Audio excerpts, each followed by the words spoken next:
I want to start with something honest. Most people think conceptual photography starts with some idea. It doesn't. It started with a feeling you don't know what to do with. Every conceptual portrait I've ever created began as discomfort, curiosity, or emotional tension. No a visual reference, no a mood board, and definitely not a trend. The image comes later. What comes first is always intentional. Before I talk about process, I want to introduce myself clearly so you can understand where this came from. My name is Mariana, and I'm a portrait photographer and artist, originally from Brazil, and I work primarily with conceptual and portrait-based imaginally. Photography for me has never been about documenting how something looks. It's always been about translating how something feels. I don't create images to decorate spaces. I create images to process experiences. That distinction is important because it shapes every decision I make, from concept to execution to editing. When someone asks me how I create conceptual portrait, they usually expect something visual first: reference, sketches, color, whatever. But that's actually the last stage. The real process started long before the camera comes out. It started with emotion awareness. I keep returning to questions I can resolve quickly, feelings that don't have language yet. If something keeps circling in my mind, I don't try to explain it immediately. I sit with it because conceptual work isn't about clarity, it's about explanation. Once I recognize the emotional core, I ask myself a simple question: what is it really about? Know what it looks like, know how to explain it, but what intention is present? If it is about identity, control, transformation, softness, power, loss, every concept needs one emotional axis. If you are trying to say too much things at once, the image collapses. So I reduce. I choose one feeling and committed to it. Only then I allow the image to form. This is where sketching comes in, but not in a way most people imagine. I don't sketch to design the final photo. I sketch to think. Sometimes it's little drawings, sometimes it's notes, sometimes it's symbols or words. The purpose of the sketch is not accuracy, it's orientation. It tells me where is the subject positioned intentionally. Is the image inward or outward? Is it confrontational or quiet? From there, I make intentional constraints. Conceptual work becomes stronger when you limited yourself. I decide how many colors am I allowed? How much movement is present? Is the body active or still? Is the frame closed or open? Constraints create coherence. Without them, conceptual work became chaotic. Once the concept feels stable intentionally, I move into physical preparation. Wardrobe is never decorative. It's a sign. It's symbolic. I ask, what does this material communicate? What does it restrict? Does it soften? Does it hide or reveal? Location works the same way. I don't choose location because they are beautiful. I choose them because they support the emotional narrative. A concept about vulnerability doesn't belong in a visual, loud environment. A concept about power doesn't belong in a space that feels like apologetic.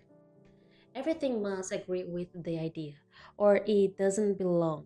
When I finally step into shooting, the goal is not to get the shot. The goal is to stay connected. Conceptual portrait fail when the photographer disconnects emotionally during execution. So I move slowly. I allow silence. I let discomfort exist in the frame. I don't rush expression. I don't force gesture. The body always communicates before the face does. And if the body is lying, the portrait won't hold. I would rather shoot few frames that feels true than many frames that feel empty. After the shoot, I don't edit immediately. Distance matters. Editing too soon makes you correct instead of interpret. When I return to image, I don't ask which one is best. I ask which one carries the weight of the original feeling. The image is always quieter than the other. Editing is conceptual work, it's not enhancement, it's alignment. I remove anything that distracts from the emotional accent. Color, contrast, light, all of it must serve meaning. If an adjustment doesn't strain the idea, it doesn't stay. This is where many photographers lose clarity. They edit to impress instead of clarify. But conceptual work doesn't need to impress. It needs to communicate. One of the biggest mistakes I see is photographers trying to explain their concept visually and verbally at the same time. If the image needs explanation, it's unfinished. A strong conceptual portrait invites interpretation without instruction. It leaves space, and space is not weakness, it's trust.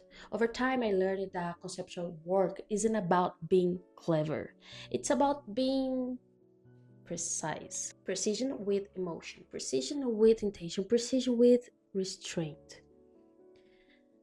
That's what makes a imagine last. If you are listening to this and feel drawn to conceptual work but intimidated by it, I want you to say this clearly. You don't need a bigger idea. You need a clear one. Start with you feel deeply. Reduce it until it's uncomfortable. Then build around that core. Conceptual photography isn't about investing meaning. It's about revealing it. Before I end it, I want to share some things practical. Many people ask me how I translated those concepts through editing, how the images doesn't lose its emotional way in post-production. This is exactly why I created my editing online masterclasses, not to teach a style, not to create replicas of my work, but to teach decision making.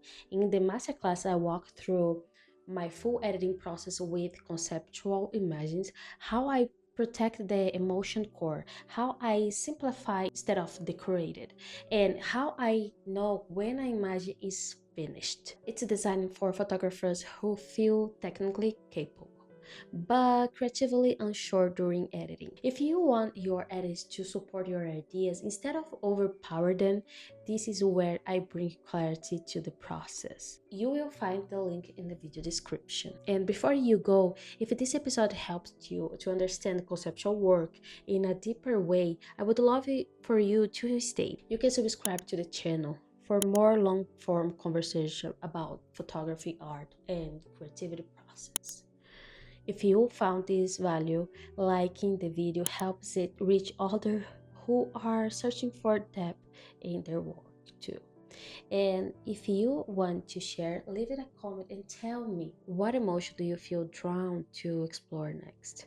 Thank you for listening, for thinking deeply, for creating with intention, and I'll see you on the next one.